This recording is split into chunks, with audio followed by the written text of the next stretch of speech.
We're going to be in Ecclesiastes chapter 5 tonight. Ecclesiastes chapter 5.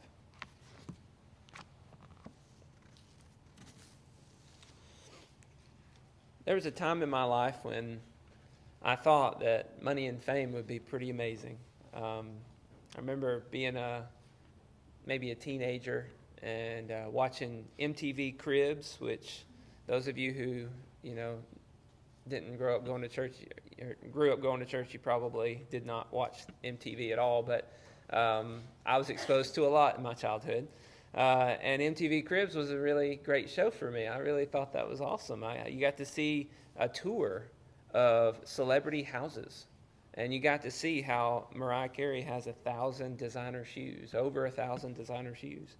You got to see how Shaquille O'Neal has a full arcade inside his house. And, as a kid, you're like, wow, I can't wait to be rich. I'm going to have all that stuff, and this indoor basketball court and swimming pool and all this kind of stuff.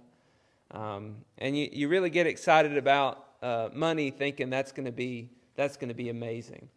But as we get older, we know celebrities are not the happiest people in the world. They have tons of money and fame and all of that, and some of them have lost it all. Maybe you remember celebrities that were celebrities years ago, and now they're broke and they've got a normal job like us because they wasted all of their money. So money is this kind of deceptive quality about it that, it appears from the outside to be something that is amazing, that we need that and we have to have it. And it can be something that we strive for all our lives. We really want it. But as we study it and we think about it a little bit, we come to understand that it's really not as important as maybe at one time we believed it would be. But money is important. Money is something that is useful for us in life. It's not the most important thing. And as we study together in Ecclesiastes, as we're coming into the 5th chapter now, we're going to be studying chapters 5 and 6 together tonight. So we're going to be kind of consuming all that. They're shorter chapters. But as we study these chapters, we're going to see Solomon come to that same kind of conclusion and explain why that's the case as we study through this text. To start with, you notice in chapter 5, beginning with verse 1, and I'll read through verse 7, he talks about worship and coming into the house of worship. But I want to notice what he transitions into, especially at the end of this section. It says, "Guard your steps when you go to the house of God. To draw near to listen is better than to offer the sacrifice of fools, for they do not know that they are doing evil. Be not rash with your mouth, nor let your heart be hasty to utter a word before God. For God is in heaven and you are on the earth. Therefore let your words be few. For a dream comes with much busyness, and a fool's voice with many words.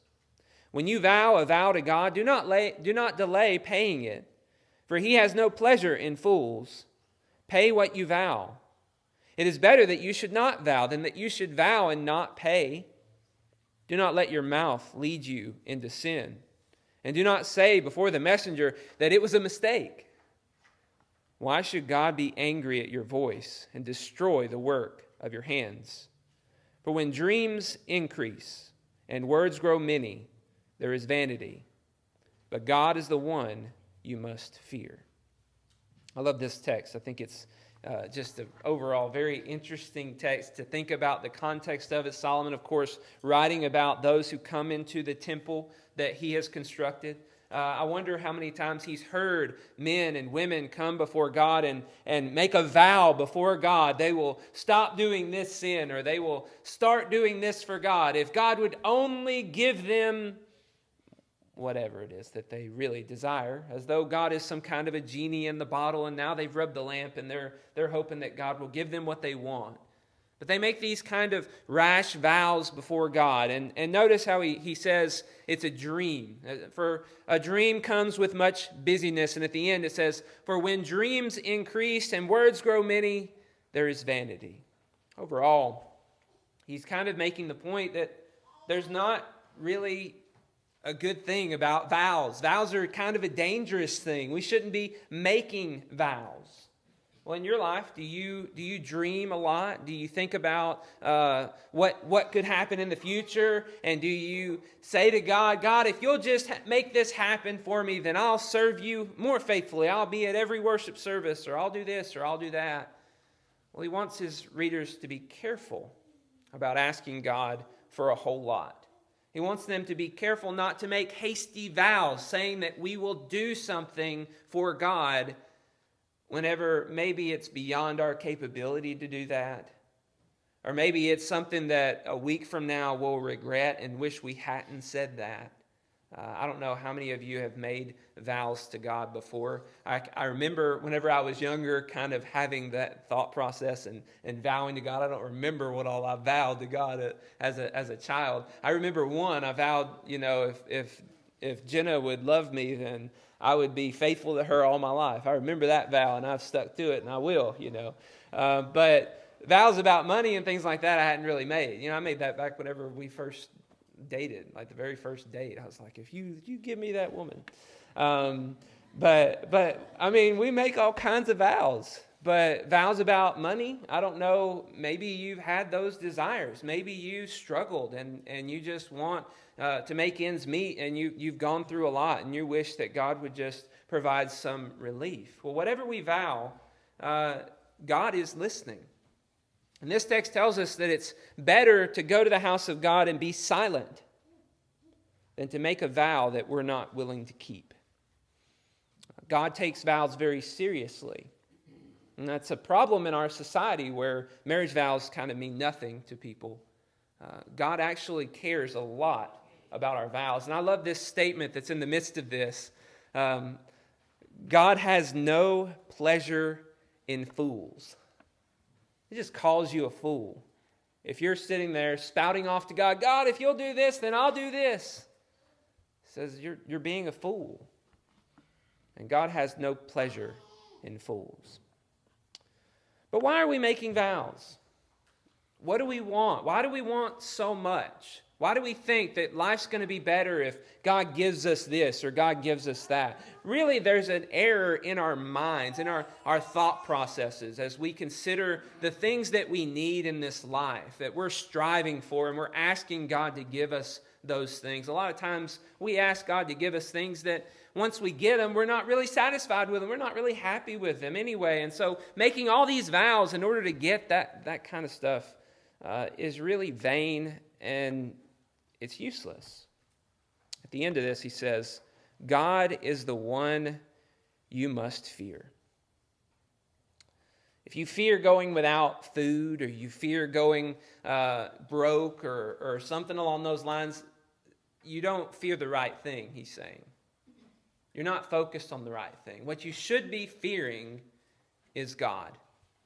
He's the one who is responsible for your eternal destiny. He's the one who's responsible for everything that's going to happen to you, and he's the one who's going to decide whether you live or die. Not your money, not your stuff, but God.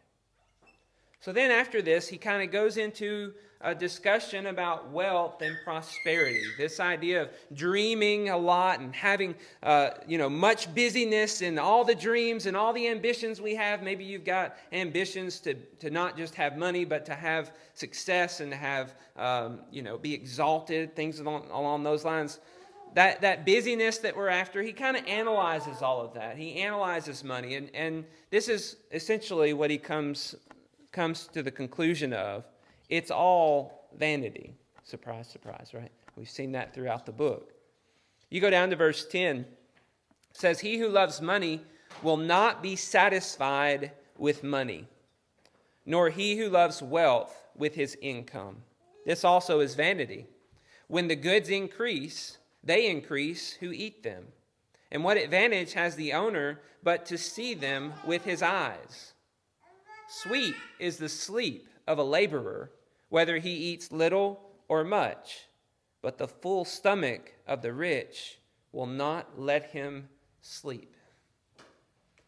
Money is never going to be something that satisfies. No matter how much we get, it's just not going to be enough. Money is something that comes and it goes in our life, and that's the way money will always be. It will never be something that comes and stays forever, because we need to use it in order to survive, and the more we have, the more we tend to need. Whenever I worked as an engineer, my standard of living was gradually increasing with every pay raise, and that's kind of the way we act. That's the way we live. It's really hard to say, okay, well, I got this big pay raise, and I'm going to keep my standard of living the exact same. But we tried to do that. We tried to keep our standard of living the exact same, and money kept coming up, and then we found other ways to spend it on remodeling a house or something along those lines. And eventually, that was a good investment. It was good, but it doesn't stay, and there's no point in keeping it. As he continues, he tells us that it's actually a bad idea to just keep your money. Look at verse 13. There's a grievous evil that I have seen under the sun. Riches were kept by their owner to his hurt, and those riches were lost in a bad venture. And he is a father of a son, but he has nothing in his hand. As he comes from his mother's womb, so shall he go again, naked as he came, and shall take nothing for his toil that he may carry away in his hand. This also is a grievous evil. Just as he came, so shall he go. And what gain is there to him who toils for the wind? Moreover, all his days he eats and drinks, eats in darkness and much vexation and sickness and anger. Notice he brings up the occasion where the one who makes all this money decides to keep it and hoard it up and have this huge amount in his bank account, and then it's lost in a bad venture. It disappears in an instant. That's the way money is. As I said, it comes and it goes. There's no holding on to it one way or another. It's going to disappear. And holding on to it is not really beneficial for us. It doesn't help us in any way. It may give us some sense of security, but the truth is, it can disappear at any time. No matter how much we have, it can all go away. He has another issue with money that he brings up as you go into chapter 6. There's an evil I've seen under the sun, and it lies heavy on mankind. A man to whom God gives wealth, possessions, and honor, so that he lacks nothing of all that he desires. Yet God does not give him power to enjoy them, but a stranger enjoys them. This is vanity. It is a grievous evil. If a man fathers 100 children and lives many years, so that the days of his years are many, but his soul is not satisfied with life's good things, and he also has no burial, I say that a stillborn child is better off than he. For it comes in vanity, and it goes in darkness, and in darkness its name is covered. Moreover, it has not seen the sun or known anything, yet it finds rest rather than he, even though he should live 1,000 years twice over, yet enjoy no good. Do not all go to the one place.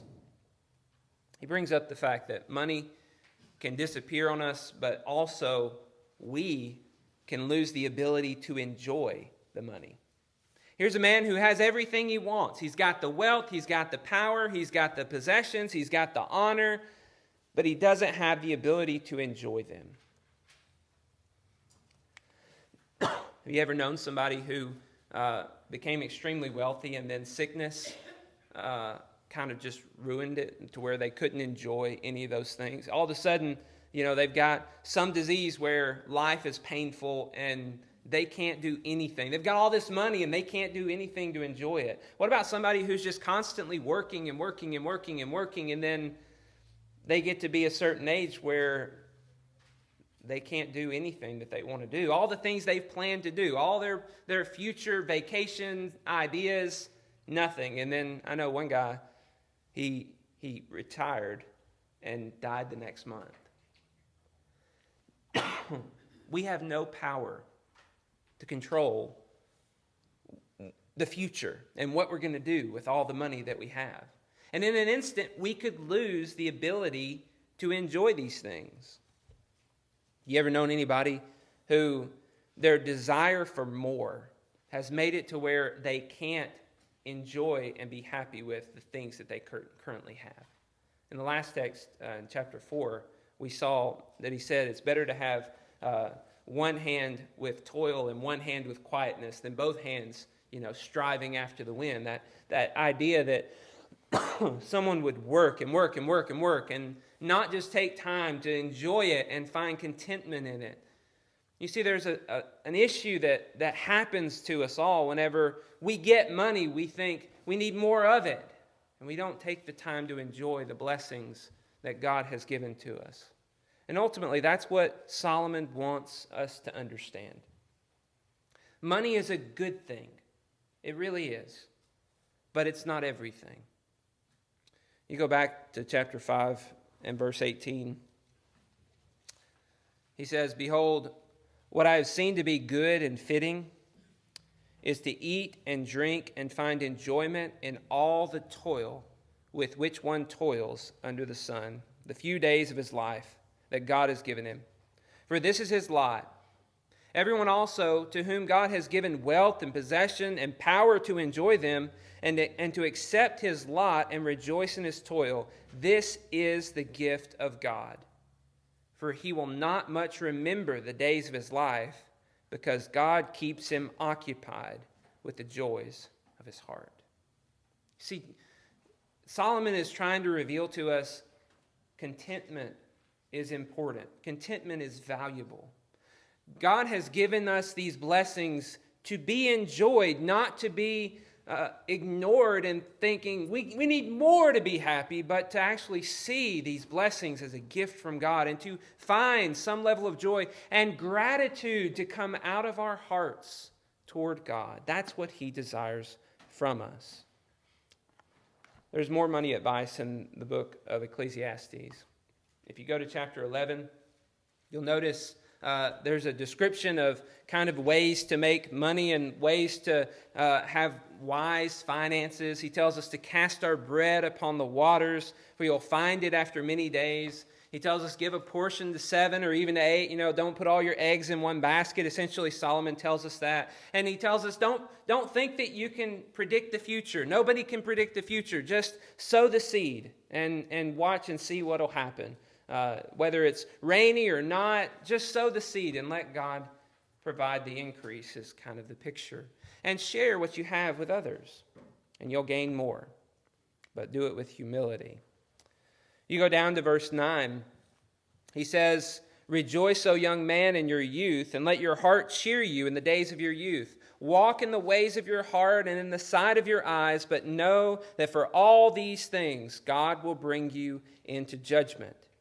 Remove vexation from your heart. Put away pain from your body. For youth and the dawn of life are vanity." Notice he says, similar to what he said back in chapter 5, rejoice. It's a great thing. You're young. If you're young, enjoy life. It's okay to enjoy life.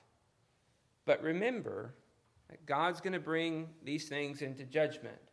Enjoy and have satisfaction in the things that you see, because everything will eventually go away, and there will be a judgment day that comes. Now go back to chapter 6.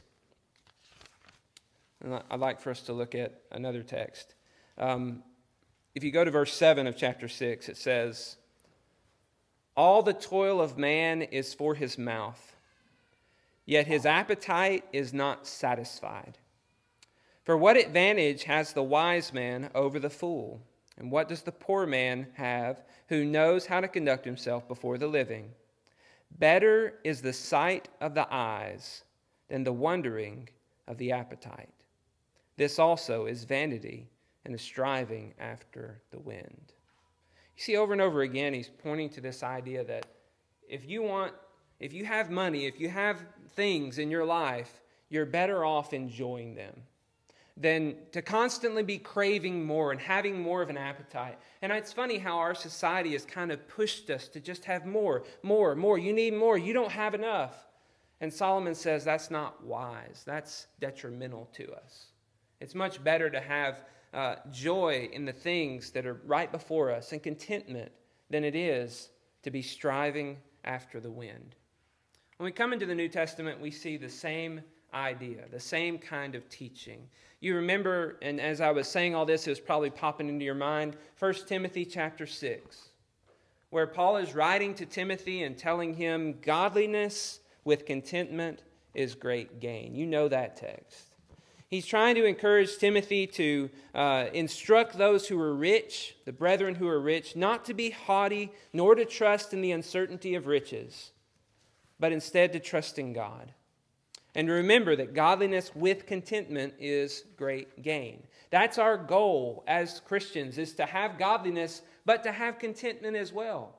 And to not be haughty and put our trust in the uncertainty of riches. Those ideas are very much what Solomon was getting across to us in chapters 5 and 6. As we live in one of the most wealthy nations in the world, and we enjoy all kinds of prosperity in our lives to varying degrees, we see God telling us over and over again, this is my gift to you, enjoy it. But don't put your trust in it. Don't think that these things are everything, because they're not. You go over to James chapter 4, and you see an even more similar idea to what the writer of Ecclesiastes has said. And I'll turn there and read that for us. James chapter 4, it's actually a fairly lengthy text, but you remember the first part, he says in verse 13 of James 4, "Come now, you who say, today or tomorrow we will go into such and such a town and spend a year there and trade and make a profit, yet you do not know what tomorrow will bring.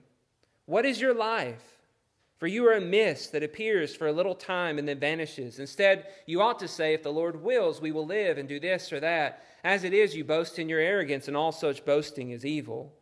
So whoever knows the right thing to do and fails to do it, for him it is sin." Notice James says, don't be arrogant about the future. Don't think that you've got tomorrow. And that would go in line with a lot of things that Solomon has been saying. You know, enjoy the things that you have before you lose the power to enjoy them.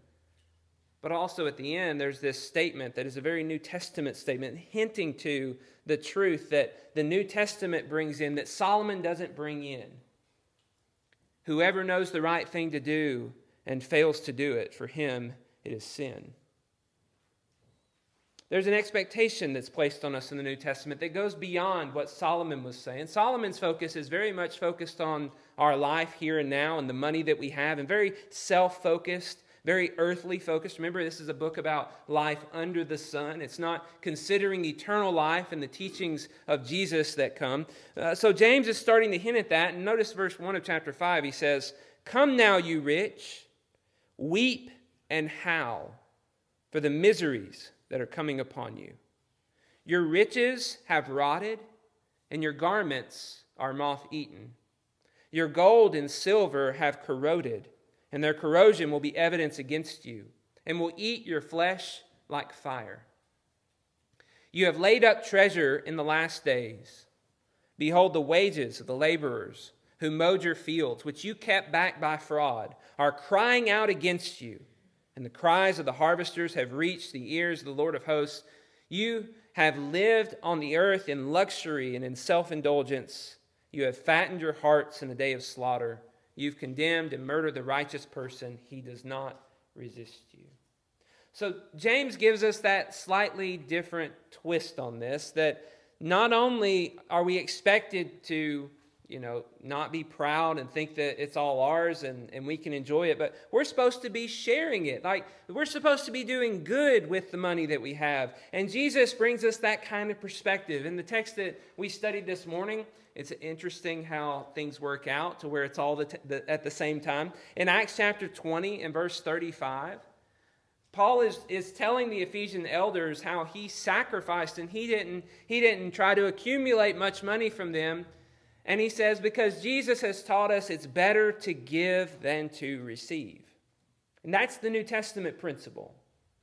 Whenever it comes to money, it's better to be a giving person than a receiving person. And that we're actually not supposed to be people who are so focused on hoarding up money or getting more money, but we're supposed to be people who think about how we can use the blessings that God gives us with joy and contentment and excitement and gratitude toward God for all those blessings, but how we can use them to glorify Him by giving away some of the things that He's given us. That we can use the blessings God has given us to serve other people. And that's ultimately what God wants us to do. It's not that he blesses us so that we can have it for ourselves, but so that we can share it, so that we can give to others and be generous, loving people who act much like God acts. So as we study Ecclesiastes and we learn all this great stuff about money, that we shouldn't have it the wrong perspective, we should have contentment, and we should enjoy the things that we have to bring in the New Testament perspective that says life's about more than money. Life's about pleasing God and exalting him. Life's about serving other people with the money that God has gifted us. And that's ultimately what our goal needs to be. So as we think about applying this and thinking about money and how we manage our money and things like that, we need to consider how big a role money plays in our lives, how focused we are on making lots of money, on storing up lots of money for ourselves, and whether or not we think that money is going to be the thing that satisfies us. Solomon says most certainly it won't be. There's nothing wrong with having money. There's nothing wrong with enjoying money. But there's something wrong with loving money. Paul also said in that text in Timothy, the love of money is the root of all sorts of evil. So we have to be careful about loving our money more than we love people around us. And we ought to be the kind of people who give money away and see that as better than hoarding it up for ourselves. People around us should see us as some of the most generous people. And we might find that as we're being generous and trying to give money away, that God is just throwing us more. You remember the parable of the talents? All these men are given money to manage, and they use it for the master's glory, or they don't. They just go and hide it. The ones who use it for their master's glory are rewarded with more, so that they could continue to use it for their master's glory. And that's the way that I see our money as well. That's the way I think the New Testament teaches us to think about our money. It's not here for us. It's here for us to share. And I'll tell you, this congregation has been some of the most generous people that I've ever known in that regard. It's as though most of you already know this. I'm preaching to the choir. But that's exactly what God has called us to be. Generous people who love others and don't love our money, who find contentment and joy in the blessings God's given us and have a grateful heart about all those things and look for ways to use what God's given us to his glory. If you're here tonight and you're struggling with money, we want to let you know that you're not alone. Those, I'm sure, who've been very gracious and giving so much, I'm sure every one of us have had some struggles in our lives with money and thinking the wrong way about it, hoarding it up for ourselves, or resisting the urge to give it to other people. But as God's children, we are called to be like him. We're called to be people who love and serve one another and love and serve those who are weak and suffering around us. And I hope that you'll be encouraged to do that through this lesson. If you're not a child of God, we want you to know that you can be. God is generous and gracious, willing to forgive all of our sins and to allow for us to be his children. And if you have not taken advantage of that, we want you to do that. Will you please come as we stand and as we sing?